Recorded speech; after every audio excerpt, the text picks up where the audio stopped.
इस दौरान इसराइल के कई इलाकों पर ईरान की तरफ से गुज़िश्ता रात से लेकर आज सुबह तक शदीद हमले हुए हैं।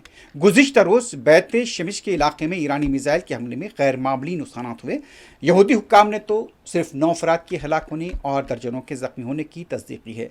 यहूदी इंतजामिया ने तकरीबन 30 से 40 इमारतों को तबाह होने की तस्दीक की है, लेकिन हलाकतों की तादाद 9 बताई गई है। आज इसराइल के अखबारात में इसी का जिक्र किया गया है कि कई इलाकों के अंदर जिस तरह से हमले हुए हैं। 3 अमरीकी फौजों की हलाकत की भी अमरीकी सेंट्रल कमांड ने तस्दीक की है। कई लोग शेल्टर में पनाह लेने पर मजबूर हैं। मुसलसल खतरे के सायरन इसराइल में बज रहे हैं। जिन मुकामात पर अमवात हुई वहाँ अफरा तफरी, खौफ और दहशत देखी गई।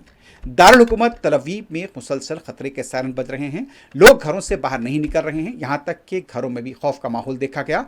कई मुकामात पर लोग शेल्टर होम में पनाह लेने पर मजबूर है और कई मुकामात ऐसे हैं इसराइल का दिफाई निज़ाम ईरानी मिसाइलों को रोकने में कतई तौर पर नाकाम रहा है। इसराइल की सड़कों के कई मनाजिर सामने आए हैं जहां पर देखा गया है कि लोग खौफ में मुब्तला हैं। ये वो इमारतों के मनाजिर हैं जो कि ईरान के हमलों के बाद तबाह हुई है।